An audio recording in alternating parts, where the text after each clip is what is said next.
Hello, YouTube and Facebook fans out there.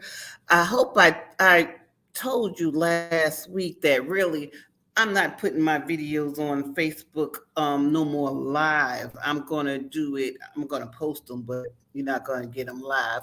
So if you want to come and talk with CC, and I'm CC, my Let's Chat channel, you're going to have to come to YouTube and subscribe. Please subscribe. I'm trying to get my viewership up, of course.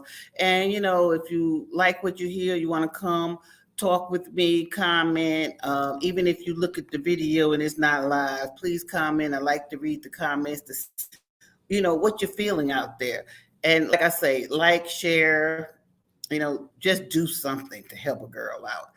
Anyway, thank you for coming today. It's been a nice Sunday this weekend. Of course, I'm here in Atlanta. We had HBCUs here this weekend. So it was a lot of color in the city. And pretty much, that brought me to my topic today, especially not only because there's, like I say, HBCUs, historical Black colleges, had a game here. So it was a lot of Black people in the city.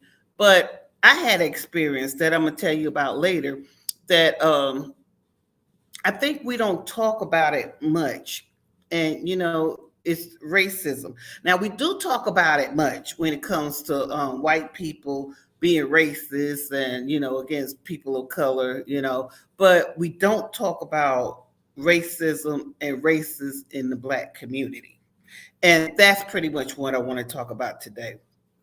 Sometimes I hear people say, well, Black people can't be racist. Yes, Black people can be racist. When we think about it, we have, I'm not going to say more racist than anybody else, but we do have racism. And it's not necessarily racism against white people. It's racism against other Black people. And it comes in different shapes, form, and fashions. Sometimes, and I'm talking to the Black community out here. For everyone else, feel free to chime in whenever you want to, comment whenever you want to. But pretty much I'm talking to the Black community because the Black community could relate and probably have experienced some of the things that I will be saying here tonight.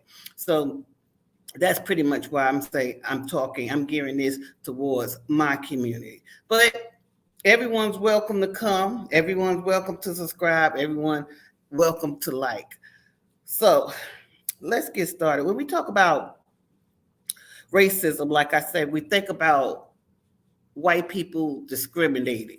And some people say the reason why Black people cannot be racist is the fact that we don't have the control to be racist. Usually it's people in control that's holding down other people because of, their skin color or some kind of, discrimination idea that they have in their head, the reason why other people is not good enough. So they may treat other people different than themselves. So when I looked up the definition of a racist, because they say Black people can't be racist because we're not in control, but sometimes we are in control. It's just, in what facet are you talking about? Control as far as, the environment we live in, and, like say United States, and as far as maybe getting, I'm not going to say getting certain jobs, because here in Atlanta, there's a lot of Black people that's in good positions, but that's another thing. They're in good positions, but they, for their own reason, people of the same color, they'll rather go harder on them rather than anybody else. Why? My personal belief is it comes down from slavery. To give a history of it, back in slavery times, you had the masters or the colonists or whatever you want to call them. What they did was pitted Black people against other Black people to make them fall in line. For example, if you're light skinned, and what we call light skin is people that have a fair complexion that could pass. If you light skin, and a lot of these light skinned people was really masters' children that the slaves was raped and had them, and so they put them in the kitchen because they was fair skinned, and not only that, that was a form of saying I'm treating you better than the other slaves, because really a lot of them knew it was their own children. But that's another subject for another day. But in the slavery era, they was pitted against each other. Light-skinned people in the kitchen and treated a little better, dark-skinned people out in the field, and they were the dirty, grungy workers. And often, like I say, I'm not gonna say the word, but the house N-word was treated a lot better. So, they began to think they was a lot better. They looked down on the people that was out in the field, looked down at the people that was darker. And so even though pretty much, as America put it, if you have even 1/10 of Black blood in you, you still considered Black, but they didn't consider themselves Black. And a lot of times, people that was real fair skinned, they would pass for white, and white people didn't even know it. So, so going back to the mentality of it, even though we are removed from, I don't know how many years removed from slavery, because even though the slavery do not exist now, or not supposed to exist now, we still have that mentality. And that's why Black people need reparations, because the mental effects from slavery it did a lot to our community, our mindset.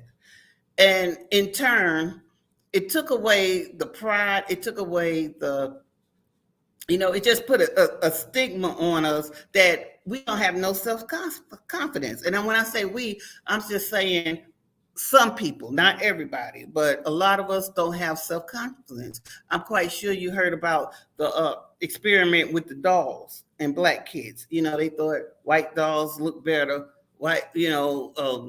Today we see a lot of people, and I'm not talking about anybody, but with the European noses and the long weaved hair, that's a better image than people say like me with natural hair that's all over my body. But, God gave it to me, but I shouldn't be proud of it. This is what's instilled in our head, instilled in us. Just like, God gave us thicker, coarser hair, but when you go to a job that, we have people look at us like, oh, you need a wig on because you can't wear your hair like that. It's nappy. Well, this is what God gave us. This is how I'm made, but why is mine not good enough? So all of that is the mentality that was passed down. And I had a friend yesterday tell me that she was dark-skinned. Dark-skinned is people like me, she was dark-skinned, and she said she had an aunt that she had a cousin that was light-skinned, and she was dark-skinned. So she had an aunt that gave the light-skinned person some soap and said, oh, you so pretty, go wash up with this soap. It didn't, they standing there together, didn't give nothing to the dark-skinned girl, because that's viewed as ugly and dirty.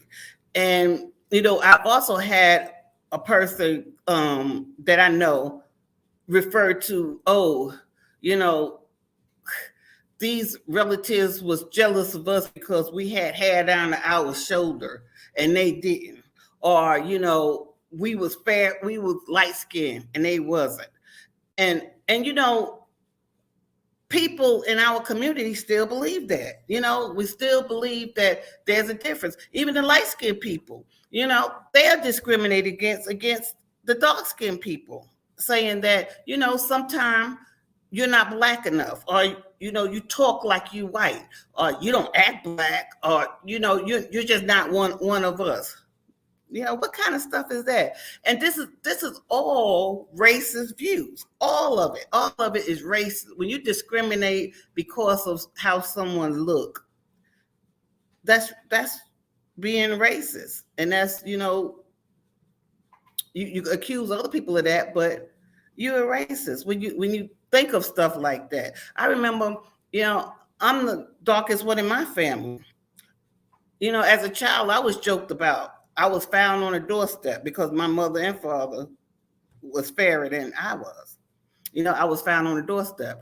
For some reason, I'm just gonna say it. I guess I didn't worry about it because I always been proud of my skin color. I mean, not proud to say, oh yes, I just love this skin color, but I never cared. I see light-skinned people, and it doesn't matter to me. I'm just as happy the way I am. And I don't know why it didn't bother me, but some people it do bother. You found on a doorstep. What kind of stuff is that? But, fortunately, like I say, it didn't bother me, but some people it bothers, and it goes down the line. And that's why reparations is needed, because, like I say, all this stuff that stemmed from slavery is really messing up our community.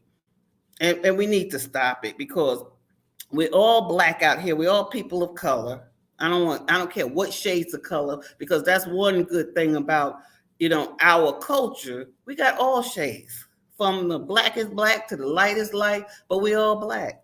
We're all black. And it doesn't matter. Our hair texture doesn't matter. I may say things like, oh, well, you got a different kind of hair. I got coarser hair. I may even say I got nappy hair, just so people that could relate to what I'm talking about. But is my hair worse than anybody else? No, it's just what God gave me. I may have to take, 30 more minutes to an hour with my hair texture and find products that works with my hair texture. And I have to, just get in tune with myself or my hair texture. But it doesn't take away somebody that could get up and wash their hair and just shake it out and go out the door. That just happened to be their hair texture. That don't mean mine is bad and theirs is good. It just means that we have to deal with it two different ways. And so,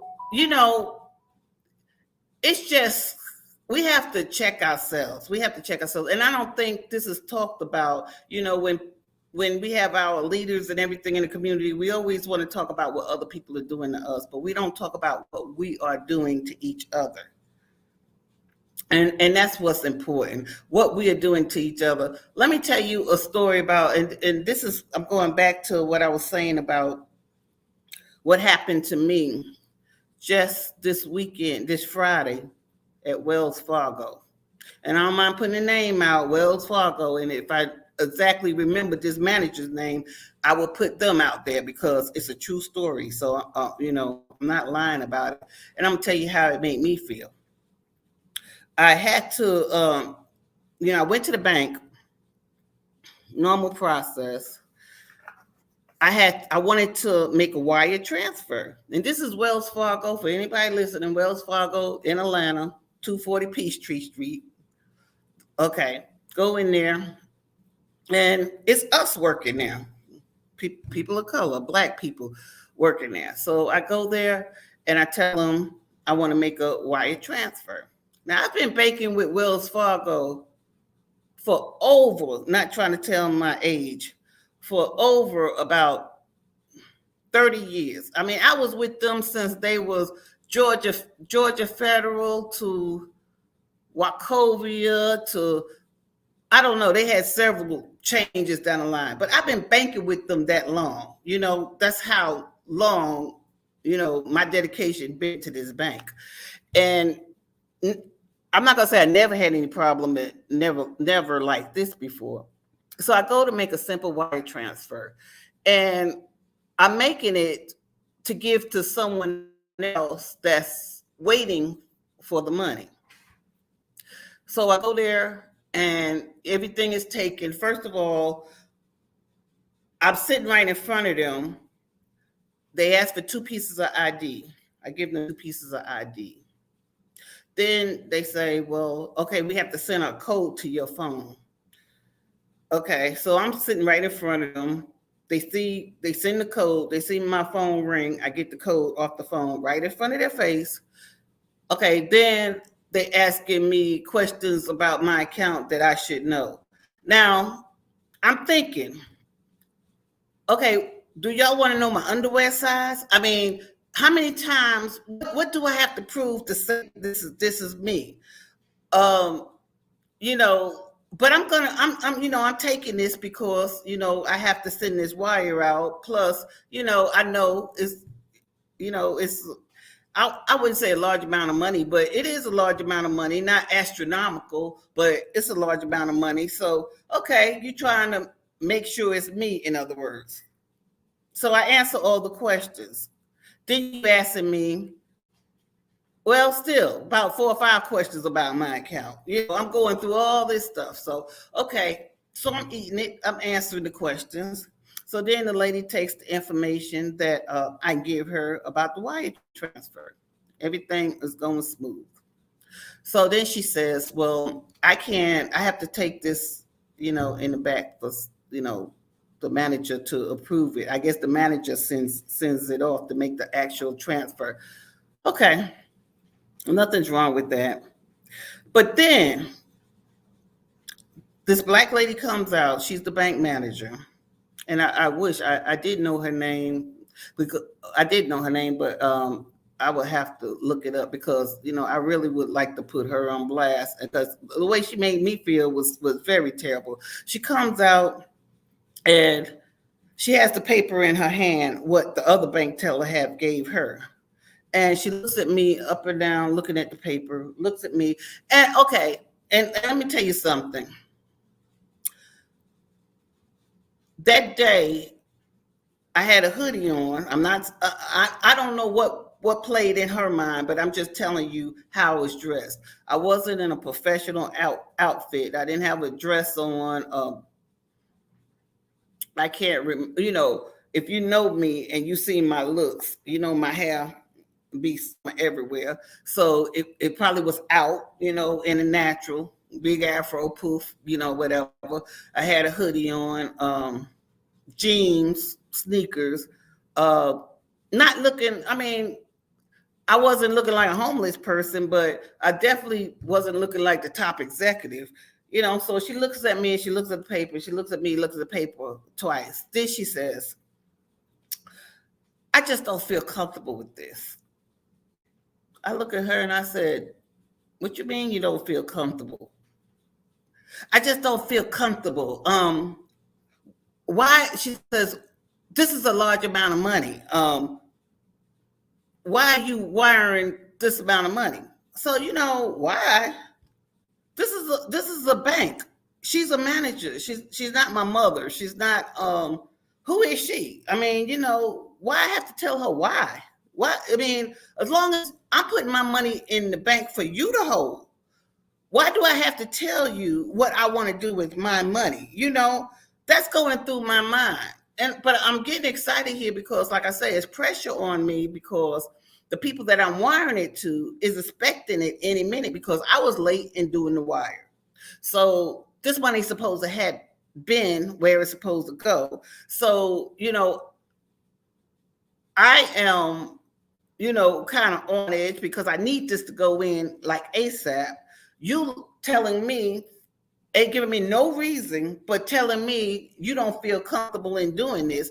And remind you, these days, the banking system is full of crap in the first place. You have to have an appointment for everything. You just can't walk in the bank and say, I want to do this, I want to do that. So if I don't get this wire transfer done, that means I have to go back, make another appointment, which most likely is going to be, this is on a Friday, so it's most likely going to either be Monday, Tuesday, or Wednesday, going into Christmas. These people are waiting for this money right now.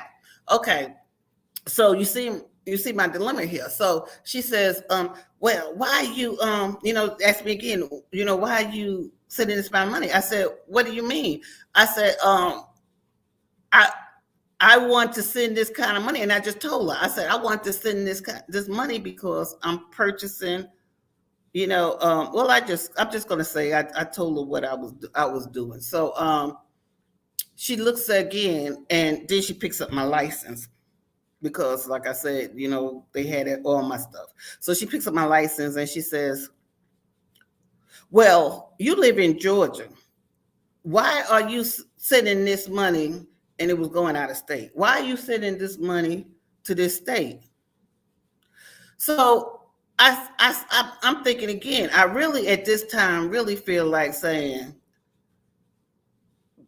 would you send this thing off? I mean, it ain't none of your business, right?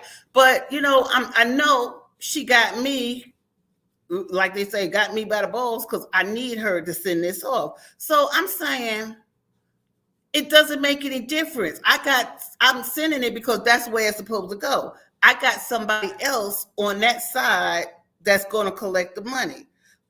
She says again, why are you in Georgia? Because I have someone representing me there, So she's looking again and she says, I just don't feel comfortable with this. So that's when I start saying, look, what you don't feel comfortable with, this is my money. This is my money. What you don't feel comfortable with. So this other one of the person that wrote up the information in the first place, she says, they run this crap by you. Oh, well, she's just trying to protect your money. How is she trying to protect my money? I told her, I said, well, then if that's the case, then don't protect my money. Just go ahead and send the wire off. You know this is me. I done answered all of your questions. The only thing, you work for the bank. The only thing that you should be worried about is that I'm the person that is telling you to do this. Now, I could see if I had someone next to me and I'm under duress saying, can you send this money to this place? Okay, I could see that. Then you questioning, well, why are you looking like this? What's going on here? But if I'm in there by myself, telling you plain as day, you didn't verify me all 20 times over, 99 times over. What, why are you still questioning me? I mean, as long as you know this is me, and this is my money, why I have to justify or tell you the purpose I'm sending this money, why I'm sending this money, who's going to get this money, and all of that. Is that your business? And I have no doubt that if I was a white lady, she would not have said a thing. She would have went ahead and wired that money. But what was she looking at? She was looking at my skin color. She was looking at how I was dressed. She was looking at, why do I have this kind of money? Because I'm black. I'm black. My appearance, I'm black. My appearance, everything do not match this kind of money. That's what she was looking at. And this is another black lady.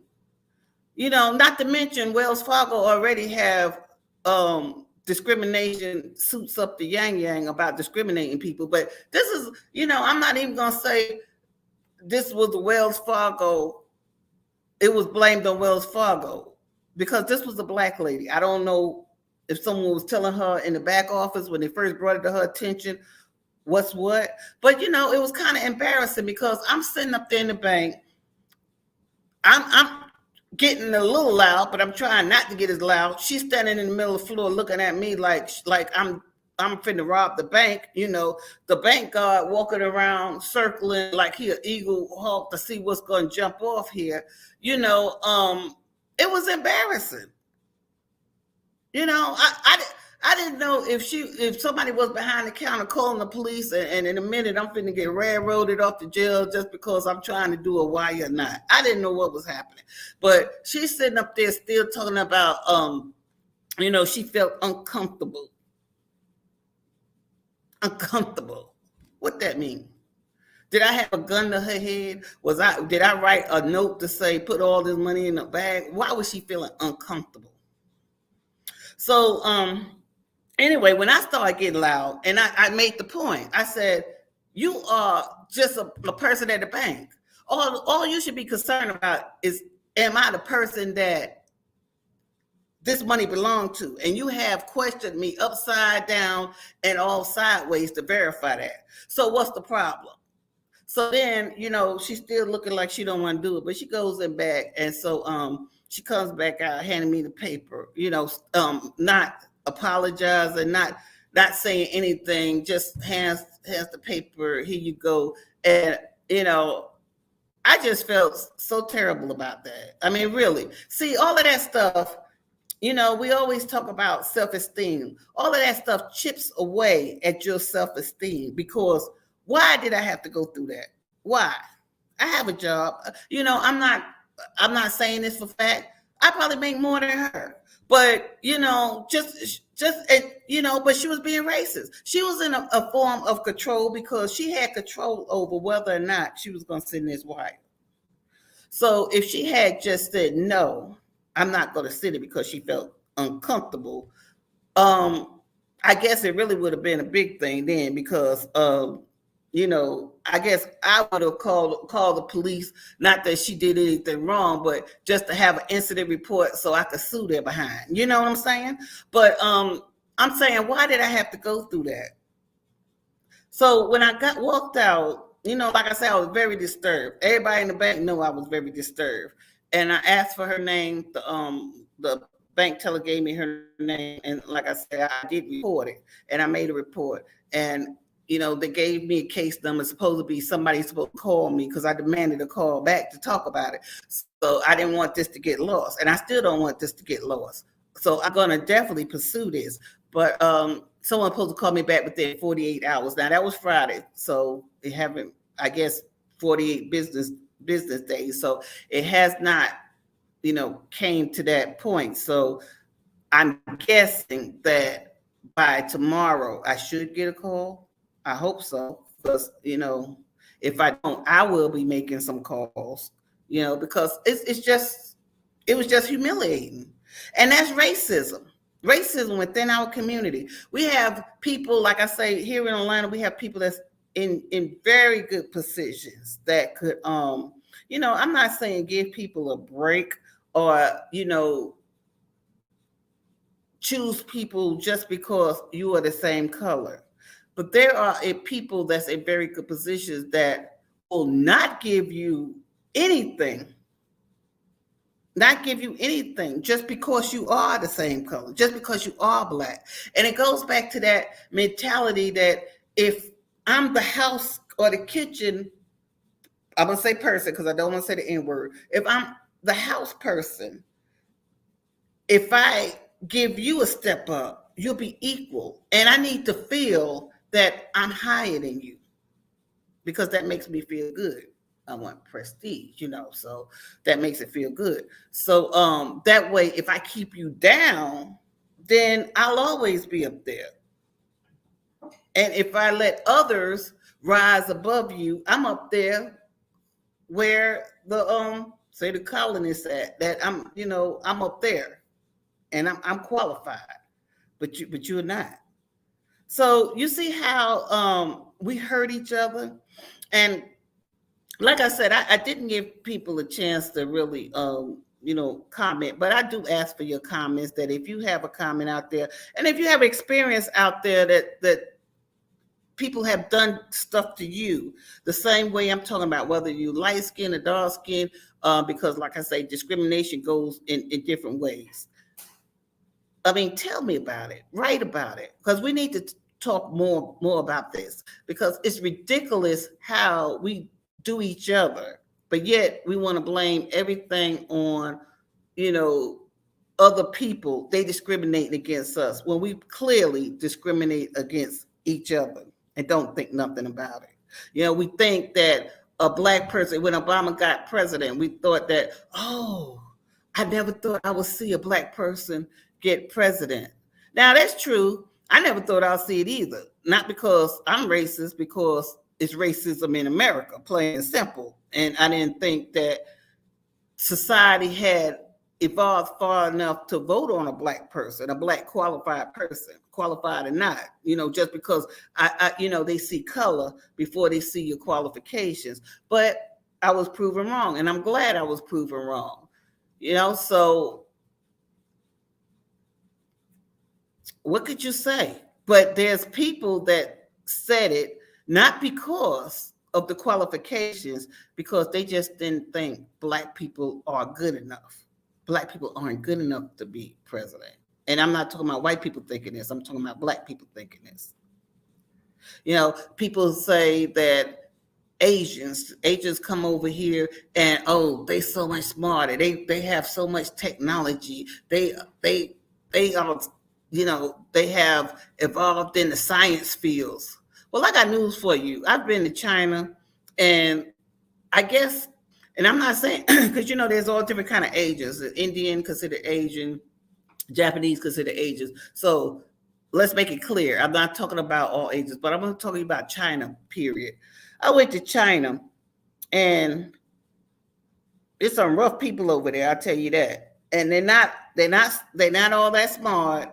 They are, I seen some with, and I don't want to say anything against Chinese people, because everybody have to hold their own. There's some good and bad Chinese people. There's some good and bad white people. There's good and bad black people. So I'm not going to put everybody in generalization, but I'm just telling you, all of them are not smart. All of them are not educated. All of them are not refined. I'll just tell you that. If you go over in their country, you'll see the same thing. People need to get out and travel, because when you travel, you'll realize people is people. It's different cultures, different environments, but basically everybody have the same problems. Everybody have the same, you got people that's going to commit crime. You got people that just act ignorant. It's in every culture. So it's not just, confined to one.